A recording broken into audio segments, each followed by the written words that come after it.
I'm Adam and I garden here in West Wales. This is my little patch of paradise. This is where my life is. This is, in a way, gardening is my life. It's what I do every day. And I've always gardened, and I haven't actually chose gardening as a hobby. Gardening found me from a very young age, and it's because I was brought up in a family that's kind of always gardened from generation to generation. It's never really been something we've thought about. It's more something we just do because it's a way of life.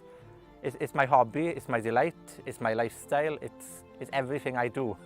And yeah, and sometimes people always say that you should, you know, have an escape from the world. Well, when your world's gardening, you don't need an escape, because that is the escape. And I've never felt the need to escape, because gardening's always been a part of me, and hopefully it always will be.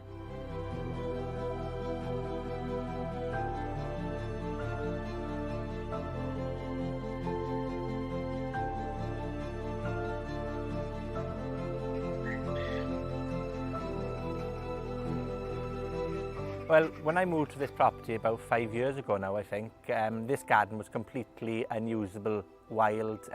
We had every invasive weed species you could think of. And it would, you know, to me, it was a big space. It's about just over a third of an acre to half an acre. So it's a large garden in terms of what you generally would have of a household, but again, it's a manageable size to be able to live a self-sufficient life. And there was always an ambition to create a garden that sustains us as a family. There's 2 of us in the house at the moment, but we really like to find a way that we can produce our own food in a way that is self-sufficient, is sustainable, is friendly to the environment. Because I do garden in a way that's it encourages nature into the garden. I feel strongly that it's not just my garden, although it's my kingdom, it's where I live, it's where it's where I grow my produce. It actually was a garden to wildlife before I was here. So for me, it's paramount that I bring the wildlife into the garden. So I grow flowers in the garden, primarily because it's beneficial to attract pollinators into the garden, which then creates greater yields with my vegetables. And I also like the fact that it makes it prettier, it beautifies the garden. Veg garden doesn't need to be something that's, you know, industrial. It can be beautiful as well.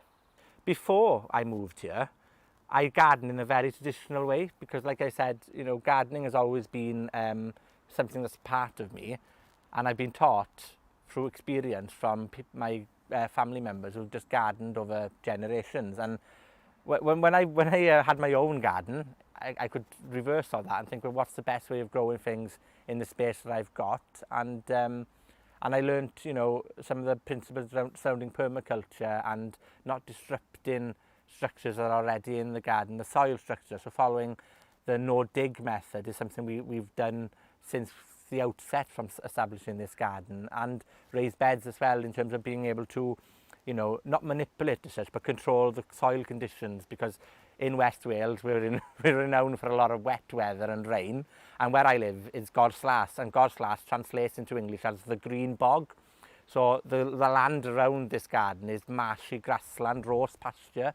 So when it rains, it doesn't only rain, but it creates rivers within seconds. So one of the things we had to do from the outset to protect our crops was to create a raised bed garden. So just, you know, 6 inches to 9 inches off the ground is just enough then for that water to wash away. Rather than battling against the elements in the garden, you need to garden to the environment that you live in, and you've always got to alter the way you garden based upon the ground conditions. And it's a very wet space, but actually we use that to our advantage, because obviously growth is not a problem. We don't suffer much from drought.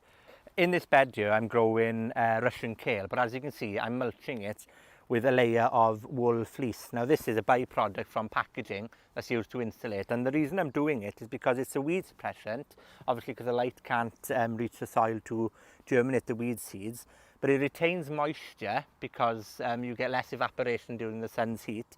But it also is a great slug and snail deterrent, because the fibres in the wool themselves, slugs don't tend to like to travel over it. I'm not saying it's going to completely eliminate the amount of slugs that reach the plants, but it's definitely, as you can see from this kale here, quite young luscious leaves ordinarily would be eaten by slugs, but I've got no problems here whatsoever. We're right by the field, by a wildlife hedge, which is an absolutely fantastic area for slugs to live and breed in the night time. But yet again, there's no damage, not even on the edges near the long grass, because the wool is suppressing the population of the slugs actually coming onto the bed to eat the kale. When it comes to techniques, gardening techniques, you couldn't crop rotate in this garden, for example. Crop rotation wouldn't work, and I'm veering away from the idea that you need to follow principles of crop rotation, because I've planted similar plants in the same areas in the past 5 years, and you know, following those principles, you expect probably a greater instance of disease, but I'm not seeing that at all.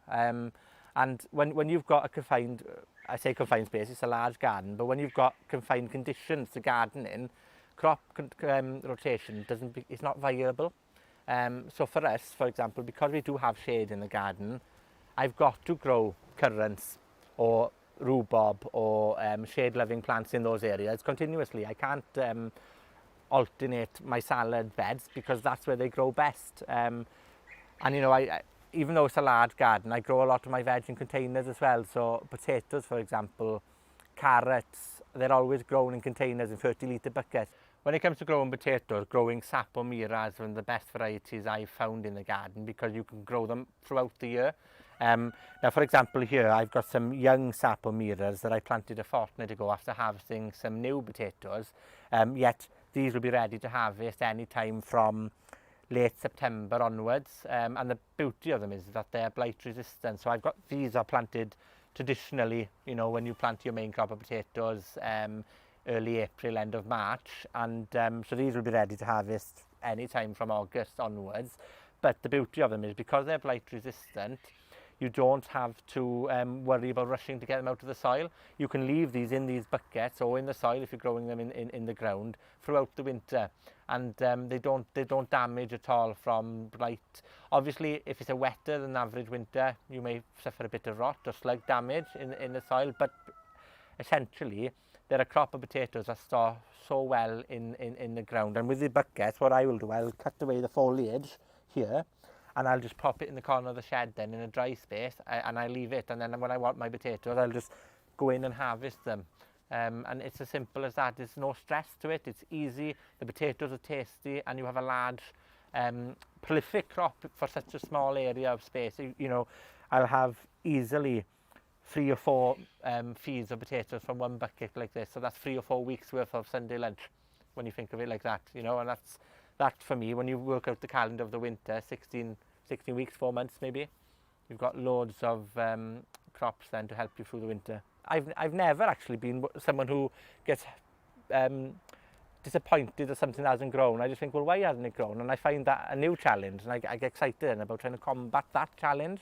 And yes, I've got the luxury of many beds where I can experiment, but even if you've only got one bed, maybe the northern side of that bed to the southern side of that bed varies greatly in terms of wind exposure, in terms of the condition of the soil, in terms of how the sun turns around. You may have 8 hours of sunlight at the bottom end of the bed, so you can grow most vegetables easily, and only 6.5 at this top corner. But that actually allows you then to plan that bed in that way. So get to know your garden, get to feel the essence of it, and adapt it over time. Trees grow. Trees will change the shade in the garden over 2 years. So maybe where I'm having 8 hours of sunlight now will only be 6 hours in 2 years' time. So then I'll have to adapt the garden again. But that's the best bit about gardening. It's just a continuous experiment of chopping and changing and having fun. Naturally, part of being self-sufficient is producing food in many different ways, and one of the ways that we produce our own food here is by breeding poultry and using poultry around the garden. I've got quails, I've got hens, and I've also got ducks, and they've all got very different uses in the garden. One of the best things about quail bedding, especially if you use pine needles, which is what I use as a bedding material, is that it's naturally acidic when it breaks down, so it makes a fantastic mulch for around the blueberries. And although there's conflicting evidence in terms of when you should use it in the garden, I must admit I use it straight away on the soil. So I put a mulch down here, about 2 inches of mulch of quail bedding, as you can see here, in the beginning of March. This is fresh bedding, and the blueberry crop is fantastic. The yields are heavy every year from doing this, and I think it's because there's a combination of the nitrogen within the bedding, the manure itself, but also the acidity of the pine needles as they break down and compost. Ducks are absolutely the quack pack, I call them. They're just robots, they're machines when it comes to slug and snail control. They seem to find a way to meander around the beds in this garden without harming the lettuce, without eating the brassicas. Although they love brassica leaves, their ultimate goal is to hunt out the slugs, to forage for those little creatures that can sometimes create problems in the garden. But slug control here, we're completely organic. We don't use any kinds of chemicals to prevent slugs. My ducks, they're Welsh Harlequin breed. They're a native Welsh breed, the only Welsh breed of ducks there is, originating from Khaki Campbells. They're very docile, they're very tame, they're not flighty. You can, they're manageable. You don't necessarily have to have a large space to have 3 or 4 ducks. And 3 or 4 ducks in a garden of this size is absolutely fantastic to help you control slugs. They're my gardeners. I'm not the only gardener in this garden. The quack pack are my gardeners as well. Poultry to me is a key element in vegetable gardening, especially, and Nordic gardening, because if you want to mulch the soil every year, they're the biggest producers of compost I know. You put weeds, the weeds never make the compost heap in our garden. They make the chicken pen, because the chickens will eat that, they'll compost it, they'll trod it into the ground, and then annually I'll go into the chicken pen with a few wheelbarrows and I'll have tons of well-rotted manure and soil. That's a great soil conditioner and a mulch to chuck straight onto the garden. So why waste time turning compost heaps when you can have the chickens do that for you and have fresh eggs for it at the same time? So if you've got the space, I definitely encourage anyone not to be afraid to take that leap and to house some poultry in the garden.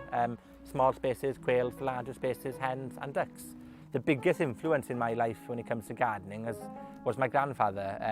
I was brought up in a council house in a small village in West Wales where we didn't have much space. We had maybe 7 metres by 10 metre courtyard type garden, but we produced a ton of veg in that small space. And my grandfather has been a massive influence on my life, especially when it comes to gardening. I lived with my grandfather after my grandmother passed away, and I think during that time my gardening delight really intensified.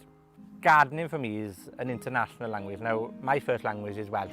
I use Welsh in my day-to-day life, and I've always known gardening through the medium of Welsh. However, I have a keen interest in languages and learning languages. So one of the things that I do is I use social media to promote Welsh, but through the medium of gardening.